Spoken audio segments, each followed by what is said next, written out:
Hello, how you guys doing? James here. Um, you remember about that movie, um, Cleopatra? This I'm going to show you this video. You ain't gonna believe what's going on recently, and I point out two people's videos that they are trying to sue for about this movie on Netflix, and most of the characters were in the movie from what the trailer looked like they were white. But Cleopatra was looked like she was mixed, and they got mad. So there's a lawyer trying to stop this movie. But hold on, I'm gonna make my commentary after this. I'm gonna show you two videos. Let's go to Lisa Caber's channel. Hey guys, we are giving out a ton of these high-tech smartwatch samples today for free. Just fill out the quick minute survey and we'll ship it right to your door. The best.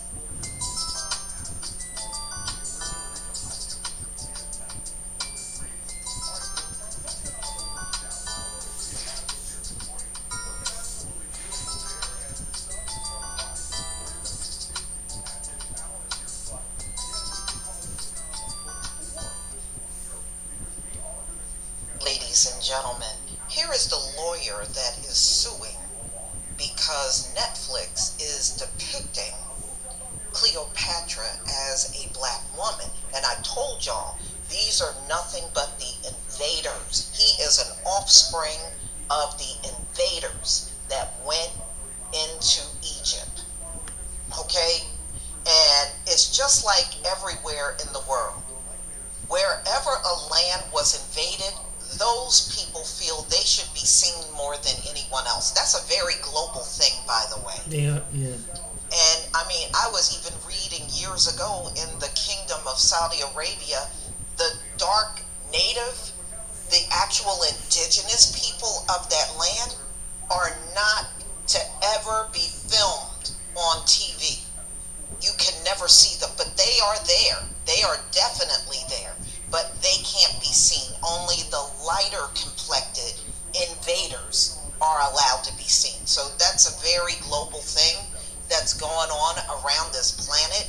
So yes, she's I right. just was curious. She's right about I that. knew he was an invader, and I was correct. If Moses looked like this man, he would have stuck out like a sore thumb. Yes. All right, he's part of the invader class, and those are the biggest complainers of this. I was looking online, and every single one that fits in that invader class, those are the ones that are complaining about everything. But you don't see any of the indigenous Egyptians, just like we got indigenous people among us. You don't see them complaining. Just the invaders of the land, their offspring. So y'all, please tell me what you think about this story. Please leave your comment and subscribe. Don't forget to hit on the notification bell, and I'll see you on the next video. Peace, family. Do y'all remember? Now, I had to go and look, because I remember this story. This is Dr. Mustafa Hefni. He came over here to America, became a citizen, and they put white on everything. They classified him as white.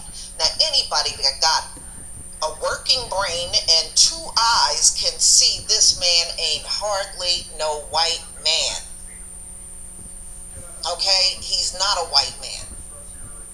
Look at that woolly hair on him. But this was an Egyptian. In fact, I watched a documentary on him. He said he can trace his ancestry all the way back to the Egyptian wall. And see, they tried to shut this man down and make his life pure hell because he wouldn't go along with being classified as white. And he's from Egypt. Look at him.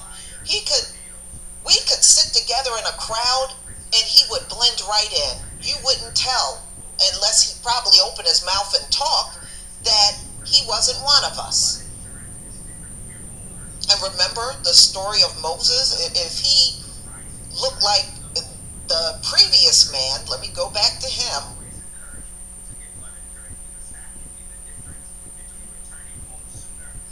If Moses looked like this man, he would have stuck out like a sore thumb. Fact. All right, he's Fact. part of the invader class. Fact. And those are the biggest complainers of this. Fact. I was looking online, and every single one that fits in that invader class, those are the ones that are complaining about everything. Yep. But you don't see any of the indigenous Egyptians. Just like we got indigenous people among us, you don't see them complaining. Just the invaders of the land, their offspring. Yep. So y'all, please tell me what you think about this story. Please leave your comments and subscribe. Don't forget to hit on the notification bell, and I'll see you on the next video. Not only Lisa said it. Experts are now convinced that this skeleton is the first forensic evidence of Cleopatra's family ever found. The shape of the tomb, its similarity to the pharaohs, these are all parts of a code, and the whole of it comes together to make a complete picture. At last, we can solve the mystery beyond doubt of who this skeleton actually is.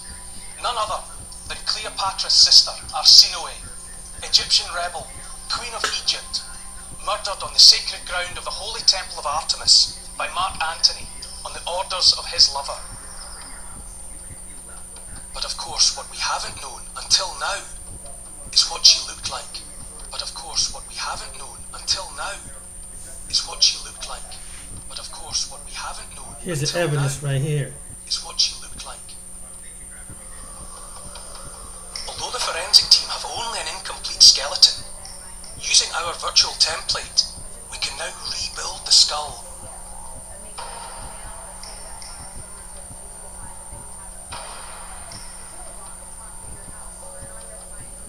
Hilke and Fabian thought the skull was lost forever, so I'm dying to see how they'll react.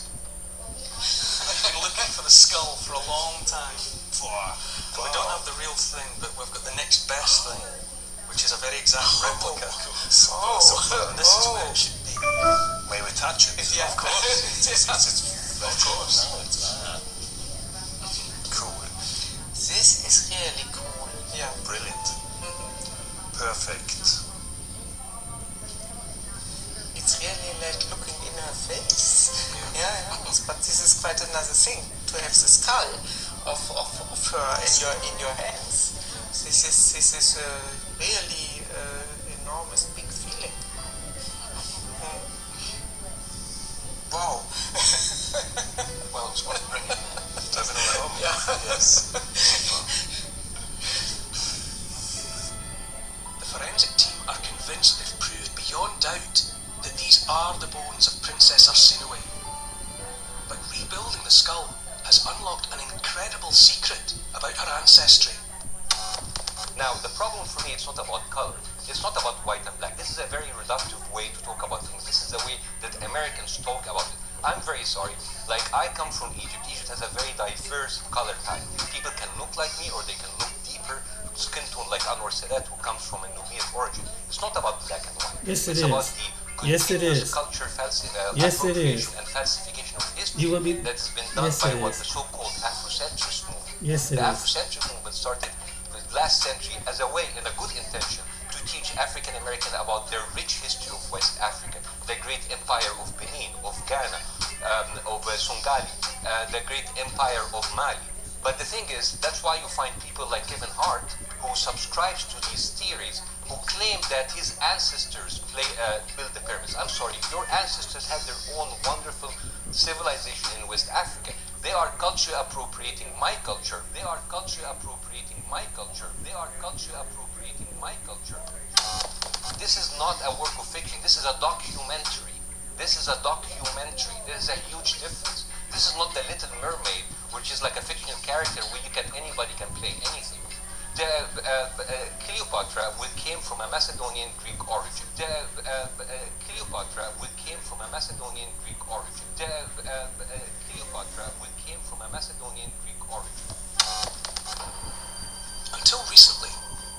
Cleopatra's dynasty was thought to be Greek, European, Caucasian. But some scholars now believe Cleopatra and her siblings had African blood. Could the answer be in this skull? The distance from the forehead to the back of the skull is long in relation to the overall height of the cranium, and that's something that you see quite frequently in certain populations, one of which is ancient Egyptians. Another would be black African groups, will also show that characteristic. This one certainly looks more white European, but it has got this long head shape. It could suggest a mixture of ancestry. Our revelation backs up the controversial theory that the princess, and therefore her sister Cleopatra, also had African blood. Our revelation backs up the controversial theory that the princess, and therefore her sister Cleopatra, also had African blood. Our revelation backs up the controversial theory that the princess, and therefore her sister Cleopatra, also had African blood. But the CT scan has one more surprise for Alejandro. Shemai's ethnicity. Well, they have just told me that Shemai has a Nubian feature, which means that Nubian feature. their ruling family was probably Nubian, and that was unexpected. Examining Shemai's anatomy closely, the thickness of his bones and the shape of his nasal cavity, the anthropologists think he was a black African, likely from neighboring Nubia. A huge revelation that challenges the prevailing image of the Egyptian ruling class. We always thought the ancient Egyptian elites were Mediterranean type. We always thought the ancient Egyptian elites were Mediterranean type. We always thought the ancient Egyptian elites were Mediterranean type. We always thought the ancient Egyptian elites were Mediterranean type. And in this sense, Shemites represent the society of the frontier in which different ethnic groups were mixed. At the end, it doesn't matter the color of your skin. Shemai was Egyptian. At the end, it doesn't matter the color of your skin. Shemai was Egyptian. At the end, it doesn't matter the color of your skin. Shemai was Egyptian. I hope you guys really listened with intelligence and made a note of what was said. You heard with your own ears how comedian Basim Yosef, in a nice nasty way, called us culture vultures by stating, quote, they are culture appropriating my culture. And yet he says it's not about color, it's not about black and white. Yes, it but is. out of the same breath says that Cleopatra came from a Macedonian Greek origin, which is a nice, nasty way of stating she was white. The anthropologists are saying something totally different, as you heard with your own ears in the initial set of clips. Cleopatra and her sister, according to the anthropologists in this video, had African blood, which means both Cleopatra and her sister Arsinoe would be called mulatto, which in this case they would be called Negroes, according to the one-drop rule. And they would take on the status of their Negro mother. According to the Negro law of South Carolina, the status of the Negro is rights and disabilities. Section 1, the Act of 1740, Section 1, declares all Negroes and Indians, free Indians, in amity with this government.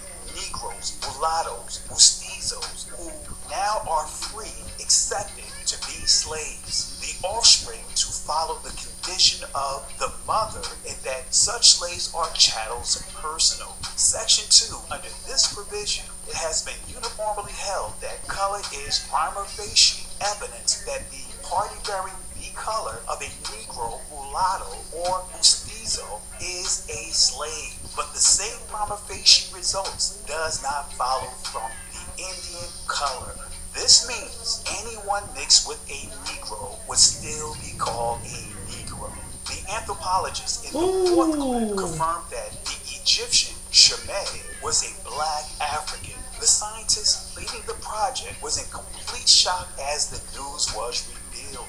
He expressed that he was expecting the results to come back that Shemay was of Turanian origin, which is a group that consists of Bulgarians, Estonians, Mongols, Finns, and Turks. This is why Basim Yosef and others like him make deceptive statements that the Egyptians come in all shades. In the end, this scientist who was shocked at the findings says, quote, "It doesn't matter the color of your skin. Shemay was Egyptian." At the end, it doesn't matter the color of your skin. Shemai was Egyptian. At the end, it doesn't matter the color of your skin. Shemai was Egyptian. At the end, it doesn't matter the color of your skin. Shemai was Egyptian. What's your thoughts? Please be respectful with your comments. Also, please click the like, click the notification bell, and subscribe to this channel.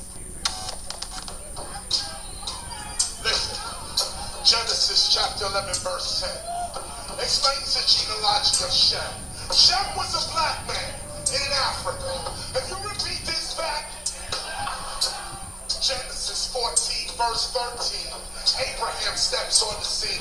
Being the descendant of Shem, which is a fact, means Abraham too was Abraham, born in the city of a black man called Nimrod, grandson of Ham. Ham had 4 sons. One was named Canaan. Here, let me do some explaining. Abraham, Isaac was the, Jacob had 12 sons, for real, and these were the children of Israel. According to Genesis chapter 10, these were the children of Israel. According to Genesis chapter 10, these. Fact. In fact, not only Abraham had Ishmael, which today is Ishmael is the descendants of Islam. So the ancient father was dark complected, Arabian looking man, Abraham, the same one that they call Father Abraham. Some of these Western cultures, he wasn't Turkish, he wasn't like Saudi, because like he said, Cush and Ham, that he came from a city, and that's true. What KR's one just saying, that's the clue right there. If you look in your Bible, look at the descendants. Ham, then it was Cush. Cush had Nimrod. With Nimrod ruling that part of the world, they were dark complected people that would be considered by our standards African, would be considered by our standards looking black. Let me tell you something about these people. But yet, you ever notice that they come in parts of Africa, down in those blackest part of Africa, setting up their business? You know that when they come to the States, they always come into the black neighborhoods, making commerce with us. But yet, they come over into our territory thinking that they're superior to us. But yet, we put dollars in their pocket. And they don't even respect the ones who are black and Arabic speaking. Ain't that a bitch? That this is what they are. I think we need to wise up and stop making their community rich. And any of that got that mindset. You let your Caucasian counterparts who call you out your name because you couldn't fit a part of their scale when they first got over here to America, and still the same. But yet you superior over black people. And it was just like I made that video about, and Amir, I think she's one of them light Egyptians that come into black spaces telling about how other people don't have a high love of dark black people. Ain't that something? But yet y'all bring y'all businesses over here and you put it right in inner city. And you doing us a freaking favor. And you prophesize off of us. But so that makes you superior. Without our dollar, you wouldn't survive. Meanwhile, you jump on each other over religious reasons, whether it's Egyptian Christians versus Egyptian Islam. Y'all fighting over something like that. Ain't that something? And you got nerve. Then you come up and saying that the rest of the world view the dark people like some of y'all do us. Then you come over and smile. But when other light people that look like you find out you're part of that part of the world, they call you out your name. But you turn around and call us, think that we're not so intelligent, so you try to put your foot on us. Meanwhile, the other light European looking parts that look like some of y'all put their foot on y'all. And that's a fact. They don't think too highly when you come to America. In some parts of America, they can't stand you. Especially when we went at the time of a Gulf War.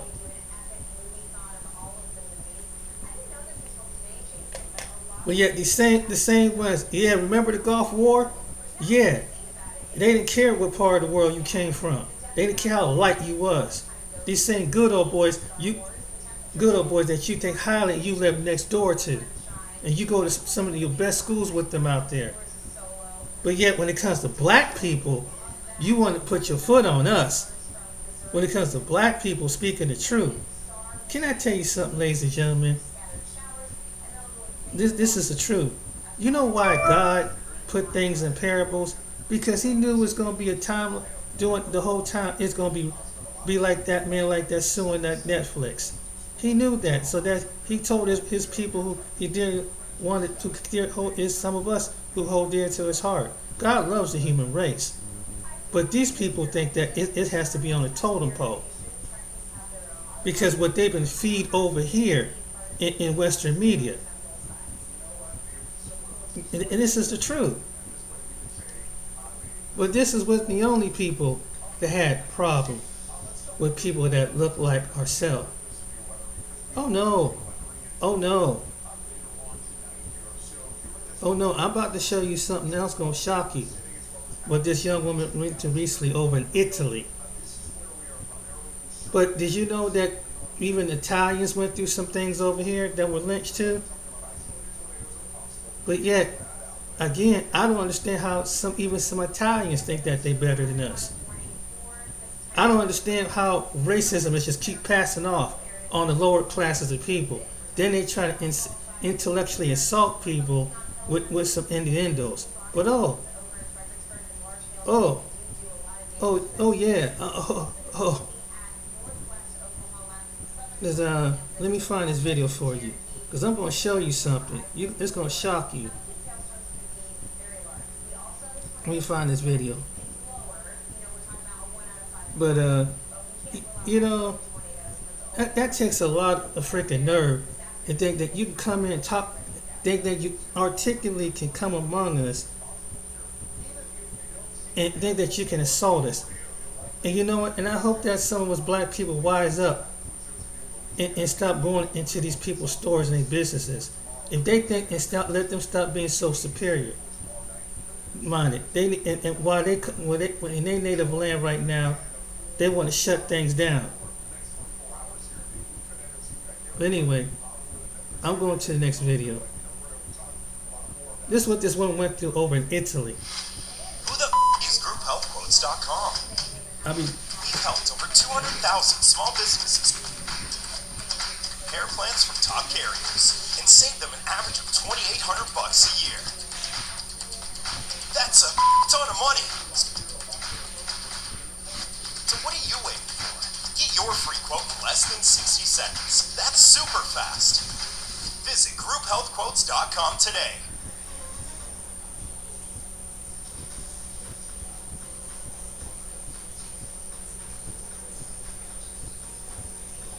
CRM. It stands for Customer Relationship Management, and it could revolutionize the way you run your business. So how do you pick the right one? Running a small business comes with a lot of admin. With all the hard drives, spreadsheets, and overstuffed notebooks, managing your client and business data could be a huge headache. At least it used to be. until CRM software came along. A CRM system helps you. We have a story of another black woman traveling to Italy and dealing with some racism. Let's go ahead and roll that. Just faced my first encounter with racism. I said, excuse me, because he was in front of me and I wanted to get around. And he started calling me all types of slurs in Italian. So I said, your mama, ho. If you see this man, he's big in the front and big in the back. All I said was compromiso, which means excuse me. He got mad because I said excuse me and he didn't want to move. I didn't deserve to be called a black. I don't know that I'm going to stay in Italy too long. I think I'm going to cancel my trip because I don't even want to be here. And that's crazy. And my response to that comment was, I don't like your tone because I want some encouragement, but he was already predicting the future. My question to any black American or any black person in the diaspora, why would you leave where you're at, whatever country you're in, the United States, you're in Canada, you're in somewhere in Europe, you leave the country that you have citizenship in, travel from there and to go deal with racism on vacation? If I want to deal with some racism, I just stay in the United States of America. If that's how I want to deal with it. At least in America, I got some backup and some rights. But in Italy, you don't have no rights. Being a foreigner, I am not going to get on a plane, pay money, pay hotel, take my time to go to a place to deal with some racism. That's why you can't get me to go to places like that. For what? I said, excuse me, because he was in front of me and I wanted to get around. And he started calling me all types of slurs in Italian. So I said, your mama, ho. If you see this man, he's big in the front and big in the back. All I said was compromiso, which means excuse me. He got mad because I said excuse me and he didn't want to move. I didn't deserve to be called a black. I don't need to see they forget them in Italy. You had another girl that was such a one girl cover, talking about all the racism she dealt with in Italy. Well, what are y'all doing now? You got all kind of black nations that you've never been to. I don't understand black folk. You pass up all those great black nations. They have beaches and sites and food and animals and all kind of things you can go see. But you want to go sit up there and go to a place like Italy. And you notice when black folks go to a place like that, you never hear black folks say, be safe, make sure you're okay. You know, because you don't realize the programming, how much black Americans are programmed by white supremacy to fear black people, to be leery of black people, and actually to even hate black people. Yeah, they want to get rich off of black people. Trust me, they'd rather go to Italy and deal with that than go into an African country. Unfortunately. The one person I actually got to see, actually you got to literally see the indoctrination and programming literally in real time, was Austin Holloman, actually. When he went to Tanzania, he finally went to Tanzania, and you should have seen how scared he was. It's a safe place. And are they gonna get me? Are they gonna do this? And but he never was acting that way in Asian countries. Because of the indoctrination of the white supremacy. And it's not just him, because when I go places that y'all tell me, be safe, Phil, man, be all careful out there in Africa. Oh, what are you worried about? I'm good. I feel more safe over there than I do here. But it's indoctrination. I don't know that I'm going to stay in Italy too long. I think I'm going to cancel my trip because I don't even want to be here. And that's crazy. And my response to that comment was, I don't like your tone because I want some encouragement, but he was already predicting the future. So if you're going to deal with some racism, just stay in the good old U.SA. Go ahead, do that. Because don't travel on your time off. Just go deal with some racism, forget that. But let me know what y'all think about what this sister's talking about here. It's ridiculous, man. Like y'all traveling to these countries and dealing with racism. And that's Italians, right? That's Italians, right? But I'm going to let this young lady tell you a story about Italians that happened here in America. There's another group, some of them, not all, but some, that got this mindset. But let me tell you what the Italians went through. You're going to be shocked. And she's part Italian and a couple other nationalities.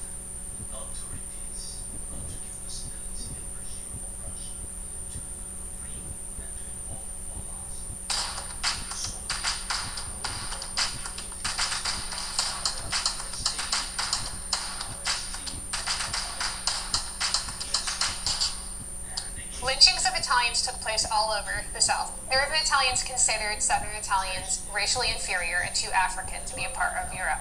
The story of the Italian immigrants' journey from a racialized pariah in the 19th century to white Americans in the 20th century sheds light on how much race is just a construct in the United States. Italians became white because of something that happened in Louisiana.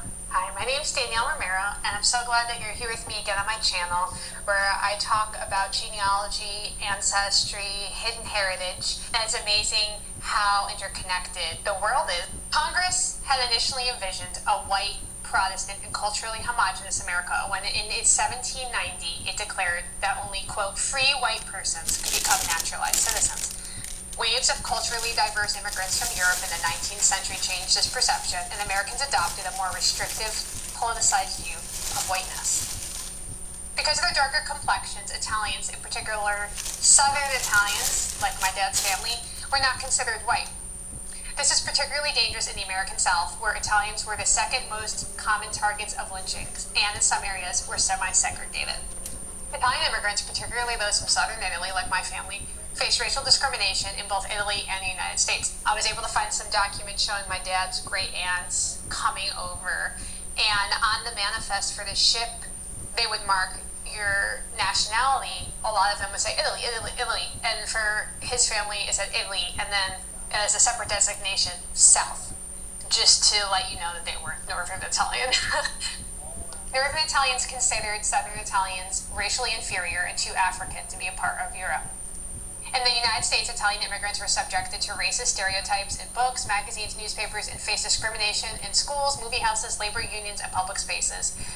Italians who accepted what was considered a black job or chose to live among African Americans, which was a very common thing. They often integrated into the same neighborhoods, were marked as black, and they faced violence from the mobs in the South in the same way. A huge part of this history, the Italian-American experience, is connected to New Orleans. I want to talk about Sicilians and Italians navigating the Jim Crow South, because to my surprise, Italians and Sicilians, and I'm going to use that term interchangeably, because for my family it kind of is interchangeable, but it is different. And so when we're talking about Italy, you know, you have like the boot. My family is mostly from like toe of the boot in southern Italy, and then Sicily is this island that was its own kingdom and then became part of Italy proper. I'll probably be using them interchangeably because I use them interchangeably for my own self-identification. So between 1880 and 1920, there was an economic crisis following this unification that was happening in Italy, and there was just like a lot of social unrest, and about 4 million Italians, who were mostly Southern Italians, like my family, they immigrated to the United States. A lot of these Italian Americans and Sicilian Americans were recruited to fill a labor shortage that was produced by the rapidly industrializing United States economy, and a lot of immigrants arrived with basically the clothes on their back. The lack of formal education and the limited English proficiency that restricted a lot of Italian immigrants to jobs like manual labor and low-paying jobs. A lot of Italians kind of settled in these neighborhoods called like Little Italy. A lot of racism against Italians. This was not just in the South and not in the North. It was kind of across the board. Italian immigrants and African Americans often lived in the same neighborhoods and worked together, and they were considered basically the enemies of the Jim Crow laws. The Italian newcomers encountered propaganda against them when they landed on. I don't know you guys know, let me interrupt you right quick, but even here in Columbus, Ohio, my friend Pauline told me, because she's born and raised in Columbus, I was born and raised, but I didn't know this, but on the eastern side of Columbus, Ohio, Italians live next to blacks in certain areas of probably till this day to some Jews. But this is what happened here. So that's true. Soil. They were described in the press as swarthy and kinky-haired, and members of a criminal race, epithets like Dago and Guinea, which was a term of derision. There was worse ones that I wouldn't feel comfortable saying on here. The penalties, though, of blackness went well beyond name-calling in the apartheid South. Italians who had come to this country as, quote, free white persons, according to one article, were marked as black. Italian immigrants were often indifferent towards America's racial hierarchy, and in 1899 there were 2 Italian shopkeepers and 3 customers who were also Italian. They were lynched in Tallulah, Louisiana for refusing to wait on Caucasians before African American customers. Lynchings of Italians took place all over the South: Mississippi, Texas, Florida, Kentucky, Illinois, and also places like Colorado and New York. Despite being well regarded in New Orleans in the 1870s, Italian immigrants faced negative stereotypes in northern newspapers. Italian language newspapers frequently would report the heinous crimes. In Italy, there was a song called The Five Poor Italians, which was written in honor of the Tallulah victims. As the Italian population grew, anti-Italian riots took place, and hate groups like the Ku Klux Klan mobilized to intimidate and oftentimes cause physical harm to the immigrants. The turning point for the Italian experience happened because of an event in Louisiana, in New Orleans. On October 15, 1890, New Orleans Police Chief David Hennessy was assassinated outside of his home. As Hennessy lay dying, he whispered, "The Dagos did it." Within days, 250 members of the city's Italian community were arrested, purely because of their ethnicity. 19 Italian men were indicted for murder. After a jury delivered not guilty verdicts in March of 1891, a mob of over 20,000 people gathered outside the prison where the men were being held in Louisiana, yelling, "Hang the Dagos." The gun-wielding mob stormed the jailhouse. 9 men, including prominent businessmen, were shot inside the jail. Victims were dragged outside and hanged from the lampposts. And I don't want to go into the details of this. You can Google it and do that, but I'm not going to put all the nitty-gritty on here. In addition to the 11 men who were lynched, 5 prisoners were severely wounded in the attack, and they died soon after. A grand jury cleared those who were involved in the lynching, including John Parker, who was the late elected governor of Louisiana. In 1911, he was quoted saying Italians were, quote, "little worse than the Negro, but filthier in their habits, lawless and treacherous," unquote. Many newspapers asserted that Italians were responsible for their own lynchings, and the media's coverage of the trial and lynching marked the entrance of the word mafia into the nation's vocabulary. So even Italians got it.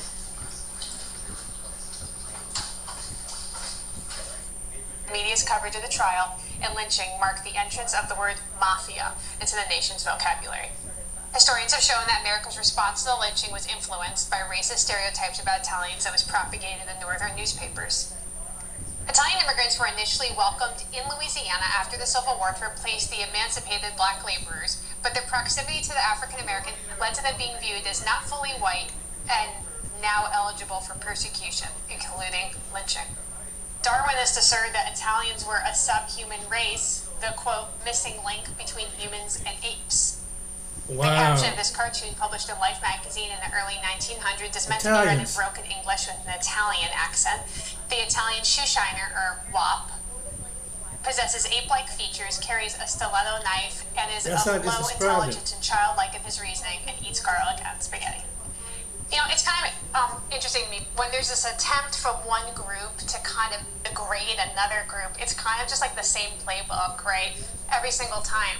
And it's been interesting to me as I studied my mom's heritage from Louisiana, African American, Hispanic, Native American, like all of these groups that have kind of taken their turns in being the low man, in this hierarchy.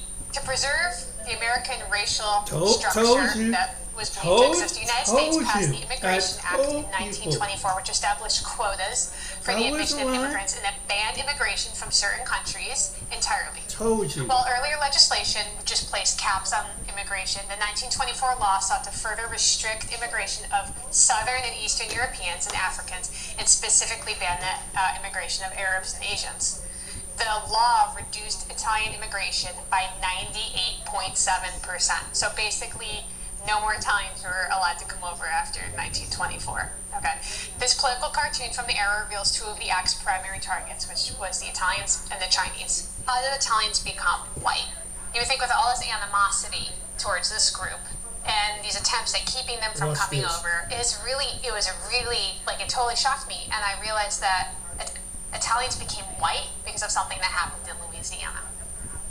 So the federal holiday that's honoring Christopher Columbus, which is, kind of on the chopping block right now, celebrated on October 14th, played a significant role in the process of Italian Americans being accepted as white during the 20th century. President Benjamin Harrison proclaimed Columbus Day as a national celebration in 1892, following the lynching of the 11 Italian immigrants in New Orleans as an attempt to placate Italian Americans and avoid a diplomatic conflict with Italy. Even though it was a very different experience than my mom's family, it's just another part of this American story of kind of losing your way as you become American. I think there is a balance to that. I think coming to a country and becoming a citizen means that you need to kind of be a part of the family now, right? But does that mean that we all want to be homogenous? We don't want to have any shred of the parts of the world that we came from or that our family came from? And obviously the answer to that is no. It makes me sad when I was researching for this video to kind of understand some of these things came to be. The story of the Italian immigrant's journey from a racialized pariah in the 19th century to white Americans in the 20th century sheds light on how much race is just a construct in the United States, and hierarchies can change over time. You're in this group here, and you're in this group here, and nothing has changed except the passage of time and the way people perceive things. That's just incredible to me, and it makes me wonder in the future, things that we hold on to so dearly right now is this is the truth, this is the reality. Will our children believe that? Will our grandchildren believe that? The penalties of not being considered white in America, the ripple effects of those. Today, as I've shared on this channel and many of the other videos, I grew up considering myself white. And, what does that mean? Okay, well, what it means is on my dad's side, that we were Sicilian, Italian, and my mom's side we weren't really sure, which is kind of why I did the whole Finding Lola stuff. But growing up, I had this understanding, at least, that I was Sicilian or I was Italian, and to me, that meant I was white. Now, it's interesting that being removed 100 years or so, what a different experience I would have had. What a different experience so many of us would have had 100 years ago to today. So, Italian Americans are kind of an endearing part of the American subtext. And yet, the history was rough and bloody. This same structure has been applied over and over and over again to all different groups. Let me know if you were familiar with the New Orleans lynchings of these Italian Americans. Plan on interviewing my dad for the channel and kind of getting his thoughts on it. I'd love to know, what do you think about Italians and Sicilians suddenly becoming white at the turn of the century? Thank you so much. And you think that was something? And really, some Sicilians have African. Some were blend in with African too. Some Italians told me that. So that's a fact. But you see how? But even when you go on your eastern coast, they didn't think too highly of other groups of people either, especially black people when it comes to blacks. But yet, they thought they were better. But yet they went through the same stuff that we went through in the South. Ain't that something? Some of them probably don't even know that. They live up in your eastern coast, your New York, Boston, Massachusetts, and them other. That's where the rest of them are at. Ain't that something? Probably in parts of Florida and Florida. Ain't that something? California. Well, anyway. But here's another interesting fact. Another story about her. What does her bloodline. To you, the swish of the net. We're getting ready for the biggest football game of the year. When it comes to sports wagering, the U.S. was really focused on that binary, okay, are you white, are you black? And then Creole people were like, well, my dad's white, but then my mom's maybe black and Indian, and then my great-grandfather's maybe this, and so what do I do? For a lot of people, based on the one drop rule and everything, they were like, all right, I can't deal with that, just go to the colored side. I'm Mark Lewis, originally from New York, but I live in Philadelphia now, currently a graduate student. I kind of have a lot of hats, so I'm in genealogy, I'm studying medicine, I do also teach French, so definitely means a lot to be here and, to do everything that I get to do. There's such a good energy. I just feel like it's because you're from New York, for good or for bad. You also seem really comfortable with Creole culture. I think we're related, or at least we share an ancestor. We should be seventh cousins once removed. So they're related. Pretty far back, right? So you're my mom's seventh cousin because you guys are both sixth grade granddaughters of Marie-Jeanne Vermet. She's a pretty prominent figure. A lot of people, I think, like talking about her. It was interesting because I feel like I can't really say I grew up Creole exactly because, I've been to New Orleans, but I never went there regularly because, most of my immediate family just like moved out, and I think you've probably heard of a lot of Creole people like eventually, with the Great Migration and everything, they moved north, they moved westward, and so that's kind of what happened in my family, where my grandmother just she kind of moved out, and I feel like she didn't really pass maybe that much to my mom, so I never really got it, but I did know from a very young age that we were Creole. Like we talk about it. Little things like you could still obviously hear like the accents and kind of some of like the cooking traditions are still there to a certain extent. So that's nice. Really want to get your thoughts. I think it's Lola's first cousin. So his name was Joseph Charles Perot. And I found his draft card from World War II, and I've seen his census records, I've seen all his stuff. He's listed as everything, that you could be listed as. But with this one, in particular, it's interesting to me because I could see that Negro designation had been checked, then crossed out, then I see white. And then on the actual record for that, he's listed as French American.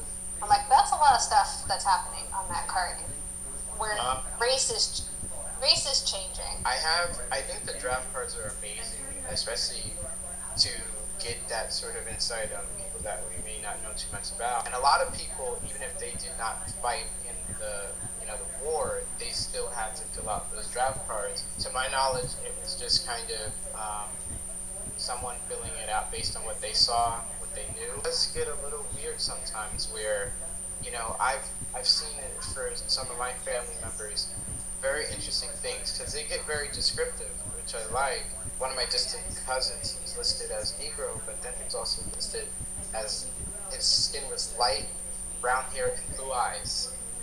And I'm like, oh, like that. Those aren't features really that we see often. Yes, in my family, we're very mixed race in terms of their ancestry. They are overwhelmingly listed as under the Negro designation. It's almost like you can straddle this line between I guess maybe if it's summer and maybe you're really dark, now you're Negro, right? But if it was another time of year, different time than mulatto, or they're French, and these to me seem like huge jumps. Probably wrongly went into this journey trying to figure out what box should I be checking off or whatever that is. And so when I see nobody knows what to do with these designations, especially in Louisiana, it's like they almost don't mean anything.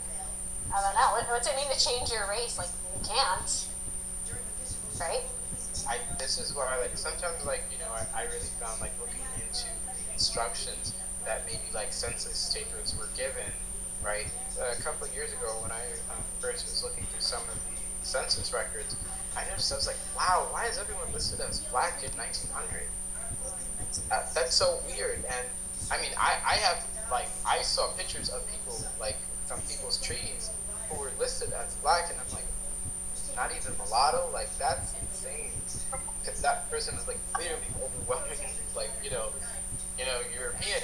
Right. And then I read the instructions, and they're like, look, no more mulatto. We're not doing that anymore, okay? No more mulatto, so we're going to do it like this. We're going to do black, white, maybe Indian, maybe Mexican, and that was all they did in 1900. So all of those Creole people who were, for decades and decades, strongly holding on to that mulatto category, they were now all of a sudden black for the first time ever. Afraid to open email attachments or make payments online because of cyber threats? Your computer runs slow and it keeps... That's really profound to me, and how much that influences, how much these paper documents can influence these things. But Naomi Drake, who's in New Orleans, the lady who she would during the Jim Crow era, she would kind of try to out people for having anybody of color in their tree to change their birth certificate. So if If it was white, she wants to change it to colored, and just how much like that paper designation mattered. The person looks the same, either way, and I think that's what is really like interesting to me. Like, how do we interpret the changes, like as ancestors? It almost reminds me of what we go on in Latin America. I forget her name, but she specializes in Mexican genealogy, and she was saying what we go on there is that you could like pay, and if you pay the fee, you could go from like mestizo to blanco, like you could go from being designated as mixed to white. And I'm like, that's weird, because it's not really how genetics work. Yeah, it's a paper, but it's like, I see you there, buddy. I can see who you are. So there's an article that I sent you. It is the same story really as the draft card. There's this guy, and if you look at the picture of him, to me he looked super European. The family story goes that wherever he grew up in Louisiana, his designation was Negro, and he was in that group as a soldier. But it's very binary. Like, you can be in this group or this group, and then he does a good job, and they offer him the option to change it from Negro to white, and he says no. I have 100 questions right now. Yeah, that's crazy. For some people, they probably were maybe predominantly European, but because they were a little bit of something else, now all of a sudden they can't get that designation, even though it might be, some would argue that it's more appropriate to be designated as, as white. It really is variable. And I think what's interesting is I was reading a book talking about how race was assigned in Louisiana, and it was so enlightening, because I would always wonder, how do these people know? Do people know that these people are of like mixed backgrounds and everything?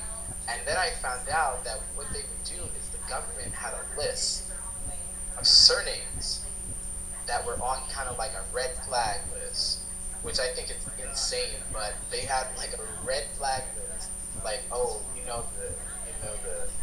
these people, they're known to have people of color or like, African ancestry. So when you go and do the census or do birth certificates, be very careful. So that must be what was happening with that woman Naomi Drake. But she had a list of family names, and I was like, well, that's weird. But I mean, if it's like a sanctioned list, that's crazy.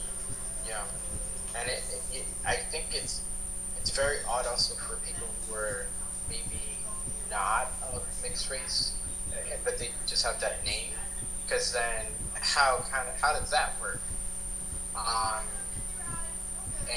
But I guess, I don't know, I think that's also why some people might have changed like the spelling of their names to like kind of distinguish themselves from like,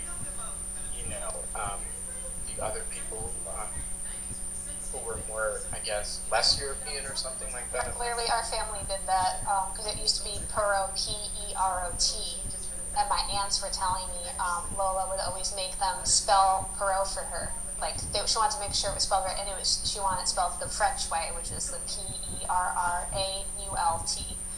And that's how she wanted it spelled. That was not how it was on the census record. No, that's never been anywhere. And her siblings did it too. As adults, it just changed to, so now I have cousins, like real cousins. I went and saw them in Louisiana last summer. They spelled Perot that way.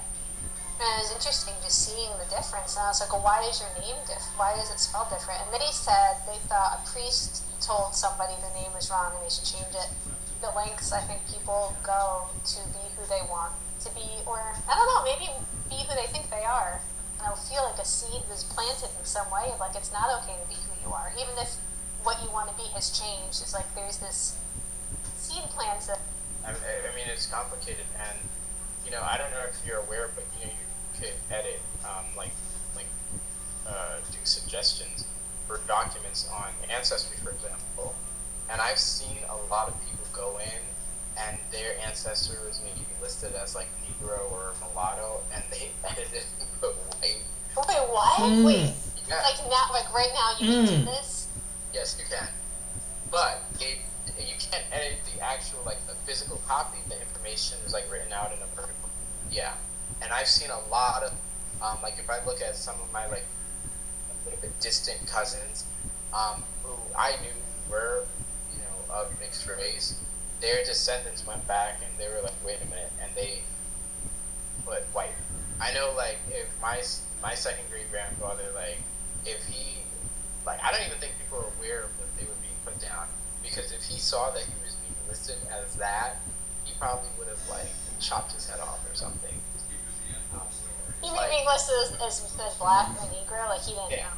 Yeah, I didn't think about that. They don't know really what they're just. The closest I've come to having an experience of someone like looking at me with a clipboard is I went to a new doctor last year. It was in the summer. I get really tan in the summer, and he was talking to me about sunscreen. And he's like, even though you're a woman of color, you still need to be wearing sunscreen. I was like, are you talking to me? Why? Like, he's like, well, what's your background? Like, it turned into this big thing, and I was just this. It was a really weird feeling to have someone look at me and just make an assumption.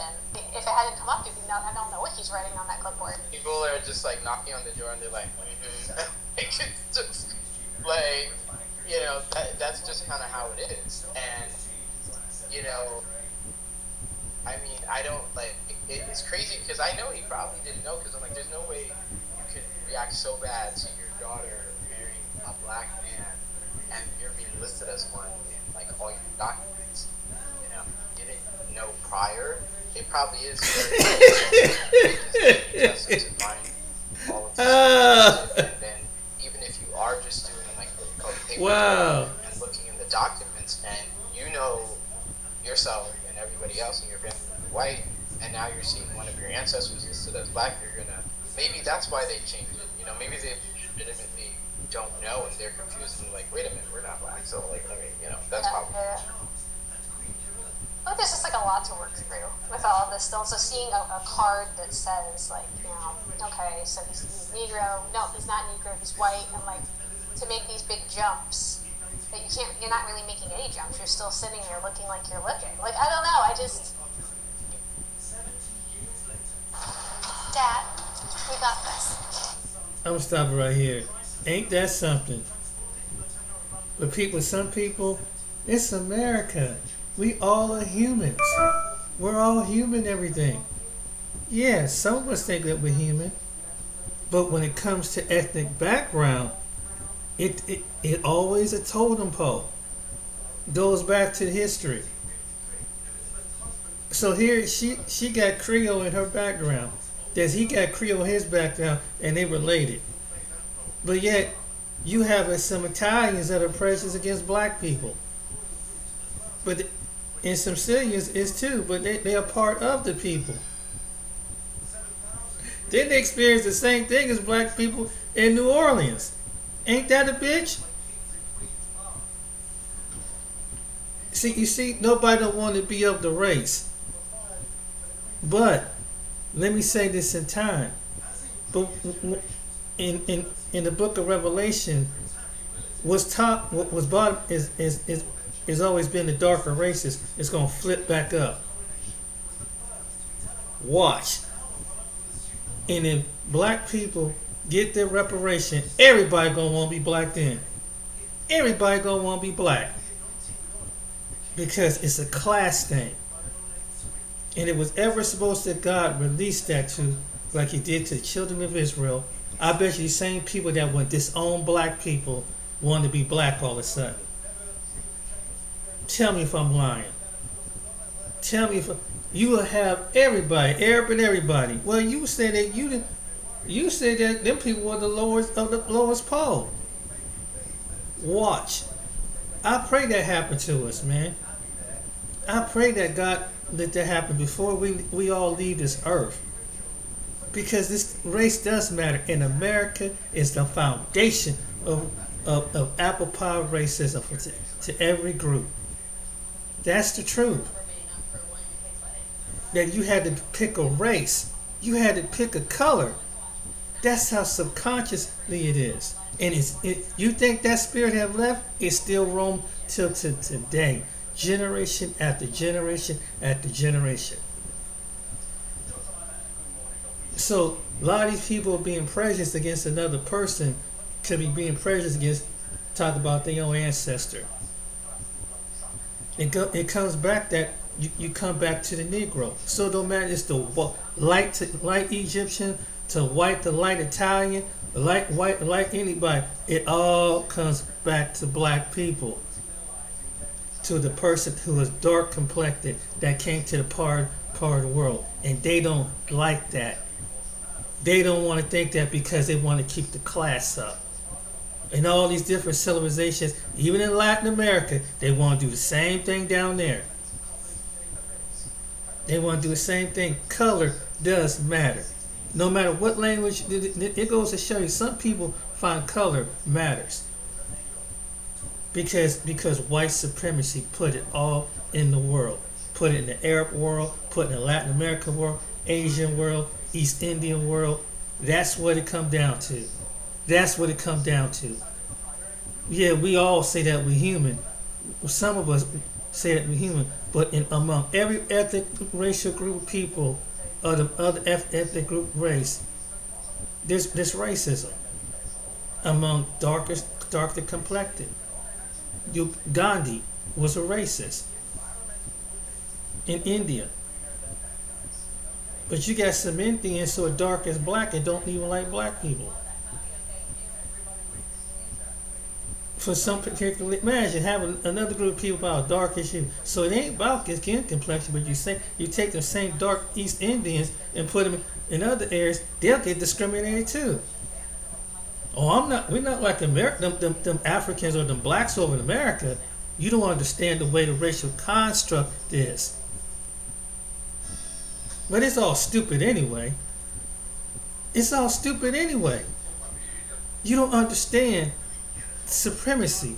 White supremacy. White supremacy probably been around since Jesus walked the earth. I bet you it was. That's why it's probably put into the Bible, in the book, and the revelations being revealed now, and people can't handle it because it changed the whole dynamic of what they've been taught in school, and what their relatives have told them in their own language about the darker complected people on the planet. Because those people come from that big continent over there, they're monkeys and they're animals and stuff. Yeah, but you descended from them. Ain't that a bitch? Ain't that a bitch? You descended from them. You got some connection to them. So if the God that created all the people that you gotta feel highly superior to, you highly superior to, could be somebody, that black person be connected to you. But yet you want to think that we're not good enough for your race? Ain't that a bitch? Then to find out through genealogy, actual genealogy from thousands of years ago, that y'all related. They're related. They're cousins. And you know how some Italians is. Because they feel the same way too, like the Arabs and everybody else. Because they don't want to be a part of the lower totem pole. They want to be considered. No, that's just them low Hispanics and them Puerto Ricans and them blacks. We're not like them. Oh no, we're not like them. But yet you went through the same thing as she revealed in the South. Italians did it, and Sicilians. Ain't that a bitch? And you jumped on black people in New York and Massachusetts and in different places. Ain't that a bitch? Ain't that something? True history right there. But race don't matter. It don't matter unless you can't be a part of it. Unless these same black people that put money in your pocket, buy your product, come into your stores, come into your spelling, then we all cool then. We all good then. When I'm pulling your people, but otherwise we sell to them. But ain't that something? That takes a hell of an attitude. But what if one day someone stop progressing them people who think like that? What if we that's why someone was encouraging to build our own, so we don't have to deal with that in the closet like a mirror. was put in black people's face that them other nations don't want you. Ain't that a bitch? Yeah, because you come from the middle, your people come from the Middle East, whatever. But yet, your people can't get along with other people in the Middle East, and they blowing each other's mosque and religious institution up just because you do. Then you come over here and be among the other people that put their foot on black people, but yet the same people that put their foot on black people, when 9/11 come along, they don't care what you look like, how dark, how light. If you come out in whatever, when you're from Syria, Palestine, Egypt, Morocco, whatever, they call you Arabs. Fact. That's a fact. And when every time they do, it didn't matter. Even you was Pakistan, East Indian, during the time to go in the Gulf War. Yeah, it didn't matter then, right? But you want to put your foot on us. But yet, when it comes to someone put the foot on you and your people, that's what all of a sudden you want to get hierarchy that no other nations don't want us. Ain't that a bitch? It's like these Egyptians, whatever. But them same Egyptians that ain't even welcome in the western part of society, because they come from the desert, come from a region and speak a different language that no one understands. Then some people talk about how the way they keep up their body, but yet they look down on black people. Some of them look down on black people. Ain't that a bitch? That's the truth. America have a spirit of racism, of Western supremacy racism. You don't believe me? You see it in every you see in different parts. Go on your international news, you see what I'm talking about. Go over into Europe and see what I'm talking about. Excuse me. How they try to push those people out, the Syrians, and in the Netherlands, a place like that. These are part of the Arabic speaking people. They try to push out. Some of the people even can't stand them, and they get jumped on like they doing the Africans over there. But they're superior to us. Ain't that something? Boy, this racism stuff is something. But it's the truth. All you gotta do is don't look on your international news. But we all kind of come to find out we're really all connected, even by the Bible. But when you see the complexion of the people, who was the father and mother of civilization, that's when it bothers you, because you know the truth. And when you can't handle truth because you've been programmed to think that the darker people are the less intelligent people, because they showed you a film of some people over in the continent, one of the biggest continent that has the most resources over there. Why you calling them out their name and thinking not highly intelligent? Why the people that look like myself produce the most entertainment on the planet? Why people that look like myself succeeded in the most well-known sports around the world? But yet, you still had the superior mindset. Ain't that a bitch? But you can't make it because you do. And I wish my people would rise up and stop making people who have that mindset and don't go and pay in homage to Egypt. Let them people like they make the darker races suffer. Let the economy suffer. Like our economy suffer. And one of the reasons why our economy suffer because of racism and socialism. Because you got people that think that other people are better than other people based on their skin color. Ain't that something? You gonna come among the people, you want to come up in their platforms, make like they your friend, but when they die, they're to rise as the people that go out and spread over the planet. You try and discourage them, saying them people don't want you, them people don't like you because you're black. What? Don't believe that, ladies and gentlemen. That's the supremacy mindset. You travel, whether you're a black man or black woman. Travel. because this is foolishness. All right, then, ladies and gentlemen, I don't mean to get preachy, but that's a fact. Don't believe people that because America was, even though we have every diverse, we're taught racism when you step on the American shores. You have to take up a racial identity. That's why people, what are you? No matter what part of the world you come from, what are you? Why do you want to know what you are? Because if they can think of a name to call you out your name, white supremacy give you a name in racism, like they do with any other group. That's the truth about America. Ask any group that been through a racial oppression. Think I'm lying. Whatever language, because that's the way some people deep down are. Because they got to keep the white supremacist mindset. All right, then. That's true for you. That's a bit of knowledge. You guys take care and treat and be nice to each other, as Briggs would say on his channel. Take care.